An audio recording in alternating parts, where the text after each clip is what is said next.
이재일 변호사가 성공한 거 딱 한 게 있습니다. 첼리스트를 네. 데리고 온 거. 아니죠. 첼리스트를 직원 통로로 빼돌린 거. 재판 끝나고 나서 기자들 못 만나게. 기자들 못 만나게 법원 직원들만 다니는 통로로 첼리스트를 빼돌린 거. 거기 아무나 가지 못하는 거 아닙니까? 그래서 저는 이제 재판도 재판이지만 재판이 끝나고 난 뒤에 완전히 제가 그 첼리스트하고 이제 상대로 인터뷰할 생각에 빨리 제가 가졌던 소지품을 챙겨서 이렇게 촥 가는데 이미 사라졌어요. 얼마나 빨리 가는지 저도 보자마자 휙 하고 그냥 사라지더라고요. 그래서 첼리스트가 어느 방향으로 가는지를 한번 가봤죠. 가봤더니 첼리스트가 법원 직원들만 다니는 통로로 사라졌습니다. 세상에. 그 짧은 순간에 영상이 포착이 됐는데 첼리스트가 영상이 보이진 않아요. 저희가 눈으로 보긴 봤는데.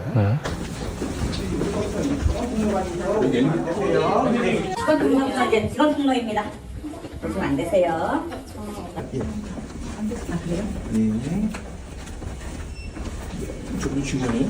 여기서부터 이제 직원 통로에서 오시면 안 됩니다. 방금 가신 분들 다 직원입니다. 예. 직원이 아니었죠. 네, 방금 간 사람들이 다 직원은 아니었다요. 한 명 직원이 아닌 사람이 있었어요. 네. 그래서 사실상 저 법원 직원들이 저희한테 거짓말한 거거든요. 저러면 저 안 돼요, 저거. 뭐 신변 보호를 위해서 한 분을 따로 모셨습니다. 이렇게 얘기를 하면 되는데 이런 일이 있을 수 있나? 이런 생각이 좀 들었죠. 그렇습니다. 네. 가처분 사건의 채무자도 아닌 채권자가 법원 직원들만 다니는 통로로 싹 빠져나가고 연예인도 아니고. 그러니까 저게 이제 말하자면 이제 그 주변에 기자가 혹시 있을 수가 있으니까 기자들의 취재를 따돌리기 위해서 그렇죠. 예, 법원 이제 직원들만 이용하는 통로로 저러면은 이제 기자들의 동선하고 하나도 겹치지가 않거든요. 그렇죠.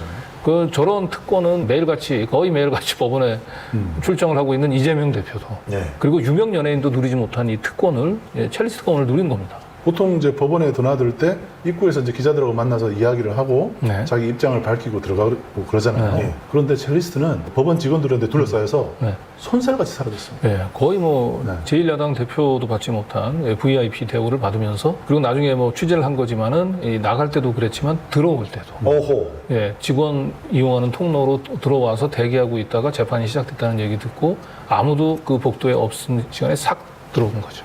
아주 특별한 대우를 한 건데 과연 첼리스트를 굳이 이런 식으로 그 기자들의 취재로부터 차단하기 위해서 이렇게 특별한 대우를 해줘야 될 이유가 있는지 저는 뭐 이게 상당히 의심스럽고 과연 이런 상황에서 이건 공정한 재판을 하겠다라고 하는 의지가 있는 것인지 그런 부분들이 이제 의심이 들어가지고 저희가 이제 법원을 상대로 해서 강력한 취재에 들어갑니다.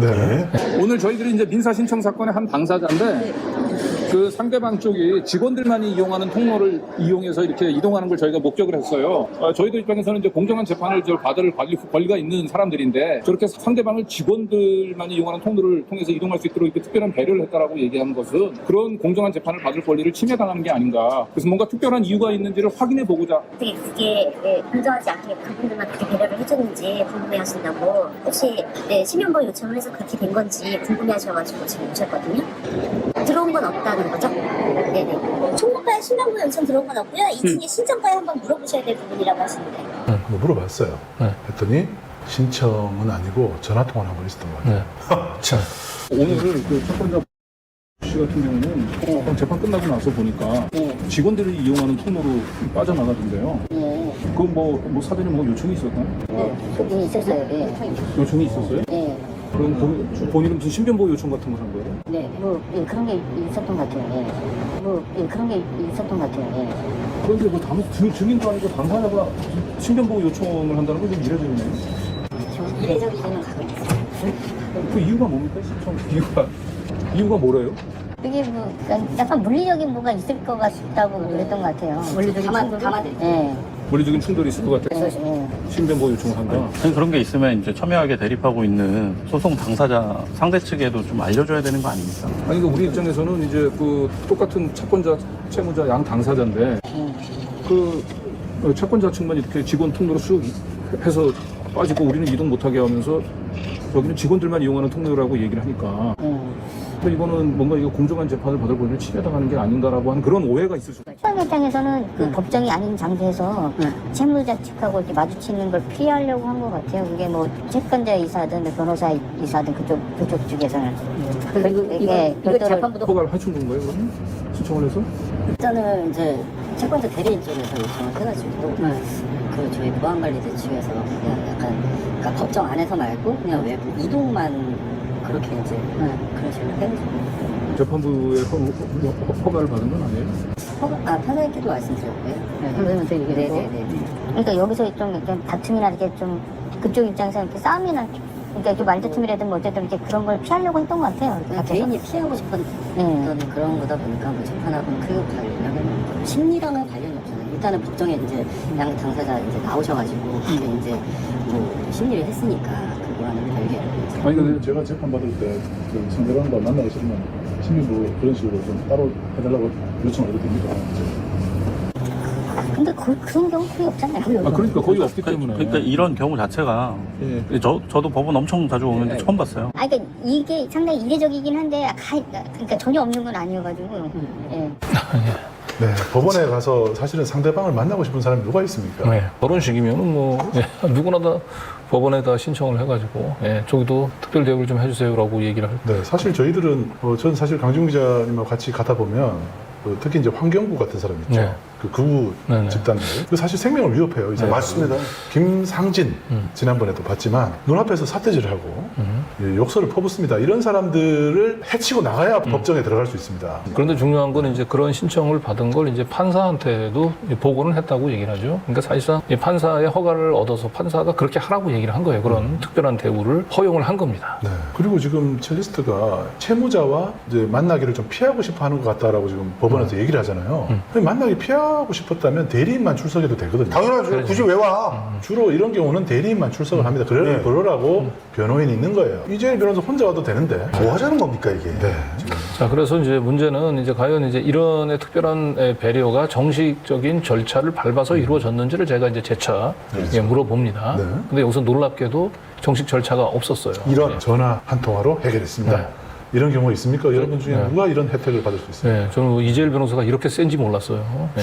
법원을 그냥 꽉 쥐고 있는 걸로 보입니다. 이야. 정관인가요 혹시? 한 당사자 쪽은 직원들을 통해서 이용하게 하고 우리는 통제하고 그러니까 왜 특별한 배려를 하냐죠 채권자 측은. 그러니까 그분들에 대한 합당한 사유를 얘기해야 되는데 뭐 그분이 무슨 뭐 장애자도 아니고 이동에 불편을 하는 분도 아니고 그렇다고 우리가 무슨 범죄자도 아니고 그냥 저희는 그쪽에서 가처분 소송을 걸어서 속한 그냥 한 당사자의 맞습니다. 가족하고 우리하고 접촉을 그렇게 꺼려 하신다면 굳이 가처분 소송을 할 필요 없고 본인이 굳이 안 나와도 되는 건데 대리인 그러니까 저희가 지금은 뭐 이미 사실 이제 좀 풀어졌고 저희가 좀 약간 이제 또 대리인 쪽에서 협조를 구하니까 좀 해준 것 같은데 다음에는 우리가 그런 것도 오면은 정식으로 그 허가 받고 해라 하자.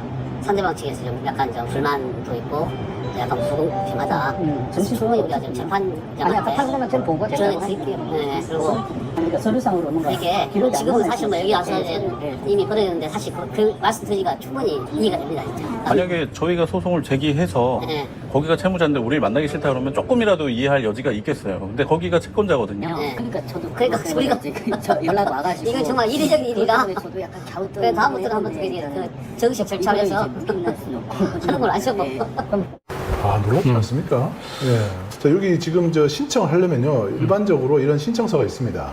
그렇죠. 거기에 자기 인적사항을 다 쓰고 신변보호를 구하는 이유를 상세히 써야 됩니다. 근데 이런 절차 없이 전화 한 통화로 네. 다 처리를 했다는 내용이 바로 이어서 나오거든요. 네, 이분이 제일 충격적이었어요. 그러니까 저렇게 해도 안 받아준다니까. 안 받아주죠. 안 받아줍니다. 그럼 뭐 판사님 어제 바로 연락이 왔어요. 네. 어제 무슨 대리인이 어제 연락 왔죠.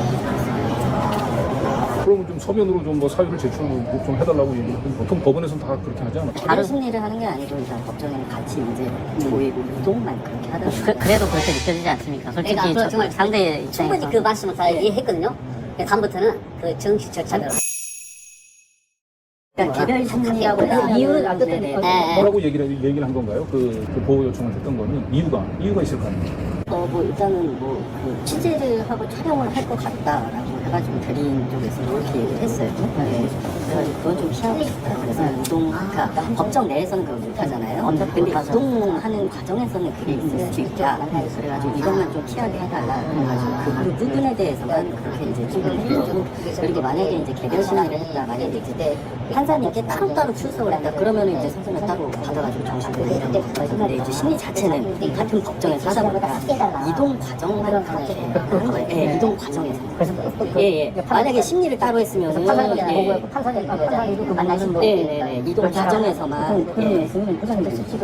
아 이거는 이제 그래서 오늘 알고 계신 상태에서 제가 그랬어요. 예. 만약에 이제 방금 말씀드렸듯이 아니 그러니까 취재라고 얘기하는 거 관심을 받는 사건이면은 뭐 이것보다 훨씬 더 중요한 사건들, 뭐 정치인들, 뭐 이런 사람들도 다 뭐 그런 이유로 그렇게 그 특별히 직원들 통로를 통해서 이동한다든지 이런 경우는 저는 못 봤거든요. 이건 대단히 이례적이에요. 이게 맞습니다. 맞습니다. 그렇죠. 왜냐면 피 같은 사람들 한 것도 많이 있는데. 앞으로 우리가 그 절차를 한번 제대로 한번 돌이켜봐서 앞으로는 좀 절차를 매끄럽게 하겠습니다. 여러분 6시 이후에 법원에 전화하면 전화 받습니까? 안 받죠. 어제 오후인가 밤인가 처음에 이렇게 얘기했죠. 밤에 굉장히 연락을 하면 누가 전화 받습니까? 굉장히 급박하게 뭔가 이루어진 것 같고요. 저 51부 저 직원이 저는 좀 의심스러워요. 51부 직원들의 힘만으로 저는 특별대우가 가능하겠습니다. 그러니까요. 누군가한테서 압력이 내려와서 저분이 네. 받아서 실행을 시킨 게 아닌가 네. 그런 생각이 드네요. 그러니까 뭔가 이거는 굉장히 정상적이지 않고 본인들이 봐서도 이 부분들은 상대방 쪽에 그 할 말이 없다라고 하는 걸 그러니까 굉장히 편법적이고 잘못된 위법한 절차라고 하는 집행이었다라고 하는 부분들을 이분들이 솔직히 사실은 다 인정을 한 거예요. 그렇죠. 완전히 꼬리를 내렸어요 저희한테. 그래서 이제 다음에는 제대로 하겠다. 네. 이런 얘기를 하죠. 끝이에요 이제. 다음이 없어요.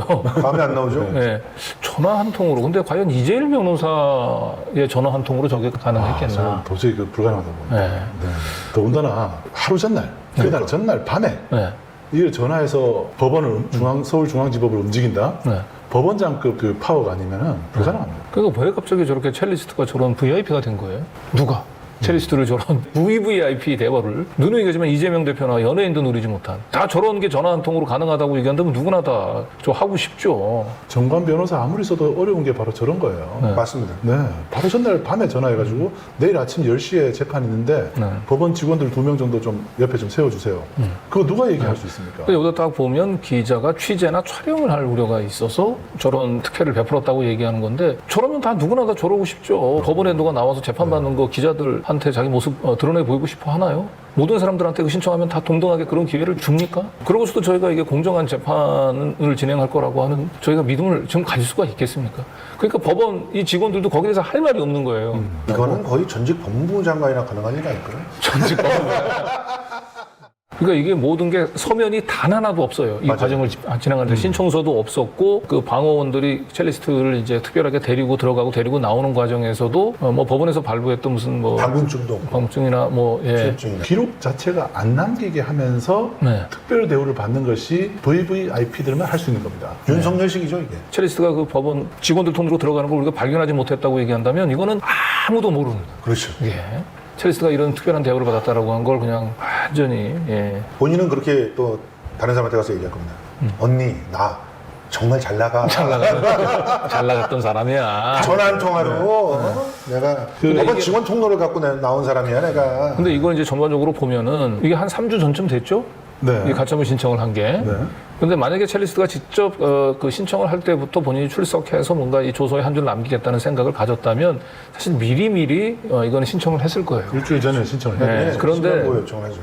이거는 첼리스트는 사실은 변호사만 내보려고 본인은 여기 출석할 생각이 없었던 건데 뭔지 모르지만 누군지 모르지만 첼리스트를 법정에 출석을 시켜서 조서에 거짓말했다라고 하는 걸 한 줄 남겨야 될 절박한 필요성을 느낀 누군가가 첼리스트에게 이걸 부탁을 했고 근데 첼리스트 입장에서는 기자들이 제일 두려운 거죠. 본인은 일방적으로 자기 얘기만 받아 쓰는 게 필요한 건데 기자들이 거꾸로 취재가 들어오는 순간 본인의 거짓말들이나 이런 부분들이 악의가 깨지죠? 안 맞으면서 그러니까 이건 내가 기자들 만나는 거는 그럼 어떻게 할 겁니까? 만나서 뭐 어떻게 해야 돼? 이랬을 때 누군가 그거는 우리가 해결해 줄게. 라고 얘기를 하면서 결국은 전화 한 통으로 이 모든 것들 다 장애물들을 제거하고 프리패스 하게끔 예, 그런 약속을 받고 저는 첼리스트가 들어갔던 게 아닌가. 저도 법원 경향신문에 있으면서 법원 출입을 한 5년 정도 하고 그리고 거의 뭐 일주일에 한 번 정도씩은 법원을 출입을 하지만 이런 특혜가 있었다는 사실 자체는 처음 듣습니다. 저도 처음 듣습니다. 너무나 해괴합니다. 저도 법원 출입했지만 처음 듣습니다. 이 부분은 저희가 이제 법원에다가 정식으로 서면으로 질의를 해야 될 것 같습니다. 네. 자, 일단 뭐 저희가 이제 음성은 다 확보를 했으니까요. 네.